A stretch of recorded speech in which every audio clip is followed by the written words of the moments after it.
Video শুরুতে এত লোকজন দেখে আপনারা হয়তো ভাবছেন যে আমি কোথায় এসেছি। তো আমি কোথায় এসেছি সেটা একটু পরে ইনশাল্লাহ শেয়ার করতেছি। আর আমি এসেই কিন্তু এখানে গেটে আটকা পড়ে গেছি। আসসালামু আলাইকুম। আশা করি মহান আল্লাহ পাকের অশেষ রহমতে সবাই ভালো আছেন। আলহামদুলিল্লাহ আমরাও ভালো আছি। আমি আজকে এসেছি আমার ননদের বিয়ের অনুষ্ঠানে। গতকালকে আমি হলুদের অনুষ্ঠান আপনাদের সাথে শেয়ার করেছিলাম, যতটুকু আর কি পেরেছি। আজকে এসেছি বিয়ের অনুষ্ঠানে, কিন্তু অনুষ্ঠানে আস্তে আস্তে প্রায় মানে এমন দেরি হয়ে গেছে যে বরযাত্রী চলে এসেছে। আর সামনে যে এত লোকজন দেখছিলেন, তো ওনারাই কিন্তু বরযাত্রী ছিলেন। তো আমরাও আসলে ওনাদের সাথে আটকা পড়ে গেছি, কারণ বরযাত্রী তো গাড়ি থেকে নামার সাথে সাথে একটু ভিতরে আসতে পারে না। তো প্রথমে গেটের মধ্যে একটু আনুষ্ঠানিকতা পালন করা হয়। সিদ্ধার বাবার আসলে অফিস ছিল সেদিন, যেহেতু বৃহস্পতিবার বিয়ে হয়েছে, তো সিদ্ধার বাবার অফিস ছিল, তো এ কারণে আমাদের আস্তে আস্তে একটু দেরি হয়ে গেছে। যাই হোক, শেষ পর্যন্ত এসে আর কি আমরা খাওয়া দাওয়া করি নাই, যেহেতু এখন বরযাত্রী চলে এসেছে, তো বিয়ে পড়ানো হবে। তো সবাই নতুন দম্পতির জন্য দোয়া করবেন, আমার ননদ আর তার পরিবারের জন্য দোয়া করবেন, তারা যেন সুখে শান্তিতে পুরোটা জীবন কাটিয়ে দিতে পারেন। তো মহান আল্লাহ রাব্বুল আলামিনের কাছে আমরা এটাই দোয়া করি। এখন বিয়ে পড়ানো হচ্ছে, আর বিয়ে পড়ানোর এই মুহূর্তটা একটা ছেলে অথবা মেয়ের জীবনে অন্যরকম একটা অনুভূতি কাজ করে। আলহামদুলিল্লাহ বিয়ে পড়ানো হয়ে গেছে, এখন সবাই আর কি একটু মিষ্টি খাবে। এই যে আমরা এখানে বসে আছি, এখানে সিদ্ধাকে কোলে নিয়ে আমি বসেছিলাম, ওইদিকে তো বিয়ে পড়ানো হচ্ছিল।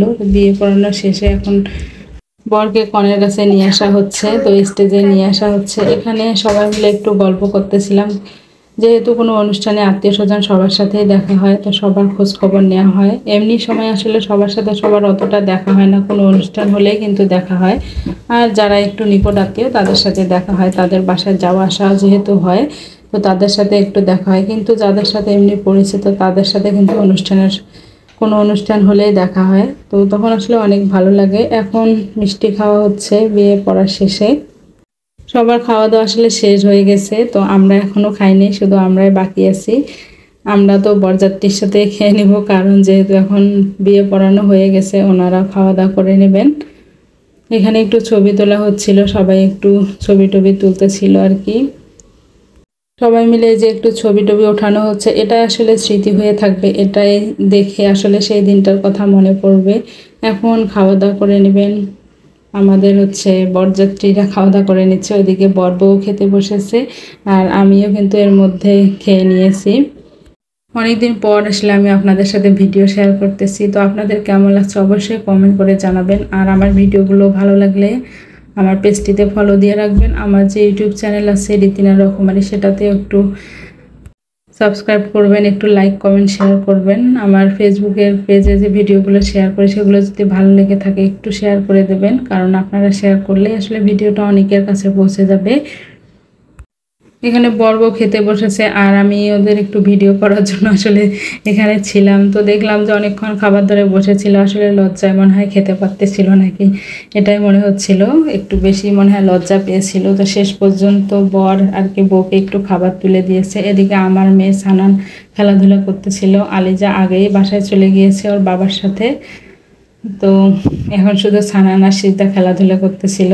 আর আমার মেয়ে দিন দিন এই যে কি যে স্টাইলিশ হয়ে যাচ্ছে, আসলে ওর ছবি তুলতে গেলে বিভিন্ন ধরনের স্টাইল করে। এখন বিদায়ের সময় চলে এসেছে, আর এই বিদায়ের মুহূর্তটা সবচেয়ে বেদনাদায়ক। এখানে খালু তো কান্না করতেছিল, তো এই সময়টাতে আসলে নিজের অজান্তেই কিন্তু সবার চোখে পানি চলে আসে।